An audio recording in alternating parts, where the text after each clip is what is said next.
Everyone froze. The bikers stiffened, their bravado crumbling under the sudden spotlight of authority. But the real storm wasn't over, not even close. The deputy's presence might have paused the chaos, but the tension, it was still there, thick and suffocating, like the calm before the real storm hits. The bakery fell into a heavy silence, the only sound the faint jingle of the door settling back into place. The deputy's sharp eyes darted from Jake to the bikers, noting the tension thick in the air, the shattered jar of sugar on the floor, and the leader's clenched fist wrapped tightly around the metal napkin holder. His hand hovered near his radio, but he didn't reach for it yet. Something about the scene didn't sit right. It wasn't your typical small-town scuffle. "Everyone cool it," the deputy said firmly, his voice cutting through the thick tension. "What's going on here?" The leader of the bikers forced a smirk, loosening his grip slightly but not stepping back. "Just a little misunderstanding, officer. No need to get worked up." His tone was casual, but his eyes told a different story, narrowed, calculating, still burning with the need to prove something. Jake remained still, his focus shifting slightly to the deputy but never fully leaving the leader. "They were about to leave," he said quietly, his voice even, controlled. But before the deputy could respond, the young biker, the one who'd shown hesitation earlier, shifted uncomfortably, his eyes darting to Jake, then back to the leader. His face was pale, his jaw clenched with something more than just nerves. He wasn't scared of the fight, he was scared of what he knew. Without warning, he blurted out, "We shouldn't be here. This isn't what we planned." The leader's head snapped around, his face darkening with fury. "Shut up," he growled. But it was too late. The words hung in the air, heavier than anything that had been said before. The deputy's eyes narrowed, picking up on the shift immediately. "Planned," he echoed, stepping forward slightly.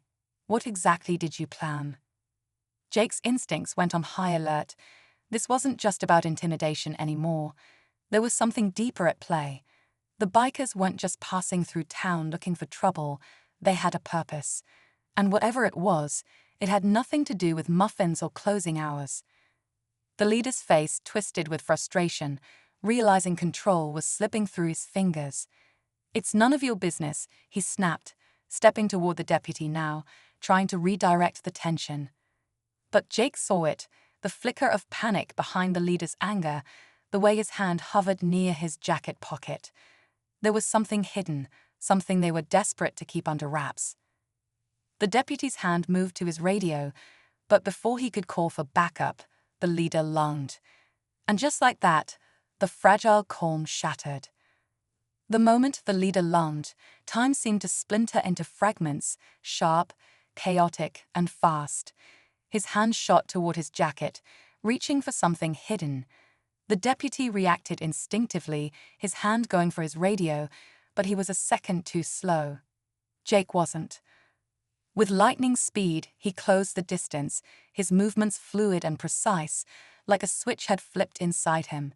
This wasn't the calm, quiet man from the bakery anymore. This was the Navy SEAL, the warrior trained for moments exactly like this. He grabbed the leader's arm mid-motion, twisting it with a force that sent the hidden object, a small, concealed knife, clattering to the floor. The leader rolled in pain, but Jake didn't let go. He pivoted, using the man's own momentum to slam him against the counter with controlled force. The bikers hesitated, that arrogance dissolving into shock. They'd come in expecting an easy target, but they'd unknowingly picked a fight with someone who'd survived far worse. The deputy snapped out of his daze, drawing his radio. "Backup needed at Thompson's bakery, now." His voice was sharp, cutting through the chaos. But it wasn't over. One of the bikers, desperate and panicked, lunged toward Jake from behind. The young biker, the one who tried to stop this, moved before he even realized it, stepping between Jake and the attacker. There was a brief scuffle, a shout, and then the biker stumbled back, clutching his side where Jake had instinctively disarmed him without a second thought. A single shot rang out, and when the smoke cleared, everything had changed. The sharp crack of the gunshot echoed through the smoky haze, cutting through the chaos like a blade. For a heartbeat, everything stood still. No shouting, no movement, just the faint whisper of dust settling in the quiet that followed. Then, slowly, the scene came back into focus. The former commanding officer dropped to his knees, his weapon slipping from his grasp, a clean shot lodged squarely in his shoulder. The farmer stood unharmed, his expression unreadable but his eyes sharp, holding the rifle steady. It had been his shot, a quiet, precise decision made without hesitation. The son exhaled slowly, a subtle nod exchanged between father and son, an unspoken acknowledgement of survival and trust. The tactical team faltered, their leader glancing between the fallen officer and the son. Without their commanding voice, their purpose unraveled. They weren't prepared for resistance, not like this. Some of them dropped their weapons, others simply backed away, realizing they were part of something bigger than they'd signed up for. The bikers, scattered and disoriented, took the chance to flee into the night, leaving their broken pride behind with the dust and smoke. They'd come looking for trouble and found a war they never understood. The son approached his father, his breath steadying as he holstered his weapon. "You okay?" he asked quietly. The farmer gave a slight nod, wiping the sweat from his brow with the same calm he'd carried through the entire ordeal. "Could have handled a few more," he muttered with a faint grin. As dawn crept over the horizon, painting the sky in streaks of orange and pink, the tension finally began to fade. The farmhouse, battered but standing, seemed almost defiant against the scars of the night's battle. The son knew this wasn't the end of the story. His past had found him, and it might find him again. But for now, they had won. Not because of weapons or tactics, but because of something stronger: family, resilience, and the quiet power of standing your ground. And as he stood beside his father, the sun rising behind them, he realized some battles aren't fought on distant fields. They are fought at home, where it matters most. 987. The sun was setting over the quiet little town, casting a golden glow over the streets as the smell of freshly baked bread drifted from a small bakery on the corner. Inside, Mrs. Thompson, a kind-hearted woman in her 60s, wiped her hands on her apron as she packed up the last few loaves of the day. She had spent years pouring her heart into this bakery, serving the community with warmth and kindness. But tonight, trouble was brewing just outside her door. A group of bikers, loud and full of arrogance, pulled up on their roaring motorcycles, their leather jackets reflecting the dimming sunlight. They weren't here for bread or pastries, they were here to intimidate. Laughing among themselves, they stomped inside, their heavy boots echoing off the tiled floor. Mrs. Thompson greeted them with her usual warmth, but they weren't interested in pleasantries. One of them sneered as he leaned over the counter, knocking over a basket of muffins without a care. "You closed too early, lady," one of them grumbled. "We're hungry, and you gonna serve us?" Mrs. Thompson, though startled, stood her ground. "I'm sorry, boys, but we're closing up for the night. I can wrap something up for you to take home, though." The leader of the group scoffed. "That's not how this works. You see, when we come in, we get what we want." His voice was low, threatening. What they didn't know, what they couldn't possibly have guessed, was that Mrs. Thompson wasn't alone. In the back, stacking up trays, was her son Jake, a man with a quiet presence and a past most wouldn't dare to challenge. He had spent years in the Navy SEALs, trained to handle the toughest situations. He wasn't just any veteran, he was the kind of man you wouldn't want to cross. As the tension in the bakery thickened, Jake stepped out from the kitchen, wiping his hands on a towel, his sharp eyes locking onto the scene. The bikers had no idea what was coming. Jake's footsteps were calm and steady as he walked toward the front of the bakery, the faint creak of the floorboards under his boots the only sound cutting through the tense silence. His broad shoulders and composed demeanor didn't scream aggression, but there was something about the way he carried himself, a quiet authority that couldn't be ignored.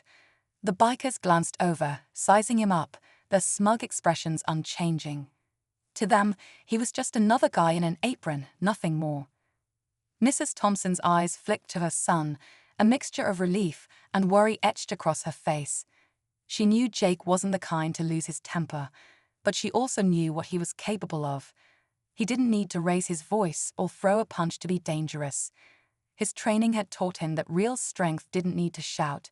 It simply existed, unshaken and unbothered by bravado. Jake stopped a few feet from the leader, casually folding the towel and setting it on the counter. His voice was calm, steady. "Is there a problem here?" The leader, a burly man with a scruffy beard and an attitude bigger than his biceps, chuckled. "This your mom? We're just having a little chat about customer service." His friends laughed, nudging each other like kids in a schoolyard. Jake's expression didn't change. He didn't flinch, didn't take the bait. He simply looked at the mess on the floor, the muffins scattered, his mother's tense posture. Then his eyes met the leader's again, steady, unblinking. "You've had your fun. It's time to leave." The leader stepped closer, clearly unimpressed. "Or what? You gonna bake me to death?" More laughter erupted, but there was a slight hesitation in the room now, something unspoken shifting. Jake's calmness wasn't the reaction they expected. It was unsettling, even if they didn't realize why. He wasn't nervous. He wasn't trying to prove anything. That kind of confidence doesn't come from arrogance. It comes from experience. What these bikers didn't know was that Jake had faced far worse than loud mouths and bad attitudes. He'd seen real danger, real fear, and this wasn't it. But sometimes the quietest storms are the most devastating. The bakery felt smaller now, the air thick with unspoken tension. Jake didn't move, his steady gaze holding the leaders like an invisible line drawn in the flour-dusted floor. The bikers were used to people backing down, afraid of the noise and swagger they brought with them. But Jake's calm was unnerving. No shouting, no threats, just that quiet, unshaken presence. It was the kind of confidence that didn't need to be loud. As the leader stumbled back, dazed by Daniel's effortless reaction, one of the other bikers, a wiry man with nervous eyes, reached into his own jacket. Everyone's attention had been fixed on the scared leader, but this man had been quietly watching, waiting for a chance. His hand emerged gripping something far more dangerous, a small, concealed knife glinting under the diner's fluorescent lights. The sheriff's hand went straight to his holster, but he was a beat too slow. Daniel noticed the flash of steel, his instincts screaming louder than the sheriff's warning shout. Without thinking, Daniel lunged, not away, but toward the danger. His shoulder collided with a wiry biker, sending them both crashing into a booth. The knife skidded across the floor, landing near the mother's feet. Her eyes widened, frozen between fear and instinct. But the real shock came next.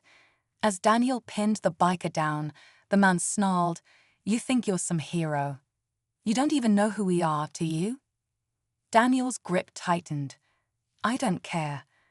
The biker laughed bitterly, even as he struggled beneath Daniel's strength. "You should, because this isn't just about your mother, or you." Those words hit differently. They weren't just empty threats. There was something more. Daniel's mind raced, connecting dots that hadn't existed until now. This wasn't random. The mockery, the aggression, it felt too deliberate. The sheriff cuffed the scarred leader, who glared at Daniel with a twisted grin. "This ain't over," he spat. "You're already part of it, whether you like it or not." Daniel's heart pounded, not from the fight, but from something worse. A feeling he hadn't felt since overseas. A sense that this was just the beginning. Daniel's mind raced, the biker's words echoing in his head. Asterisk, you're already part of it. Asterisk, this wasn't just some random diner scuffle fueled by arrogance and cheap bravado. It was something deeper, darker. As the sheriff secured the cuffs on the scarred leader, Daniel yanked the wiry biker to his feet, his grip iron tight. "What do you mean by that?" Daniel demanded, his voice low but filled with a cold edge. The biker sneered, blood trickling from the corner of his mouth. "You'll find out soon enough. We know who you are. We've been watching." Those words hit Daniel harder than any punch. His military instincts screamed. This wasn't a coincidence. These men had come here for a reason. His thoughts snapped back to his mother, standing behind the counter, her face pale but determined. Before Daniel could press further, the biker twisted violently, managing to slip free for just a second. His hand shot out, grabbing a fork from a nearby table, aiming straight for the sheriff.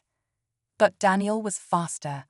In one swift motion, he tackled the biker again, slamming him to the ground with such force that the diner floor seemed to shake. The sheriff quickly moved in, cuffing the man with a grunt of frustration. Breathing heavily, Daniel stood up, his eyes scanning the bikers now restrained and powerless. But the unease in his chest didn't fade. The leader, his face bruised and bloodied, smiled, a chilling, knowing grin. "You think this is over?" the leader rasped. "We're just the message. The real problem's already found its way home." Daniel's heart sank. Without a word, he sprinted out of the diner, the sheriff shouting after him. His boots pounded against the pavement as he raced toward his truck. He didn't know what he was running to, but his gut told him it was bad. Minutes later, Daniel skidded into his mother's small farmhouse. The door was ajar, swaying slightly in the breeze. His military training kicked in, silent, controlled movements as he entered, scanning every corner. The house was empty, but sitting on the kitchen table was an envelope with his name scrawled across it. Inside was a single photograph, an image of Daniel overseas, in uniform, surrounded by his unit. But someone had circled one face in red ink. It wasn't Daniel's. It was one of his old squad mates, someone he thought he'd left behind in another life. And underneath, scribbled in jagged handwriting, were the words, "Asterisk, you're not done yet." Asterisk. Daniel's fists clenched, his jaw tightening. This wasn't just about his mother. This was personal. Daniel stared at the photograph, his pulse pounding in his ears. The face circled in red belonged to Mark, a squad mate he hadn't spoken to since returning home. Memories flashed in his mind, dusty roads, tense missions, and the bond forged in battle. But why target Mark? And why drag Daniel's family into it?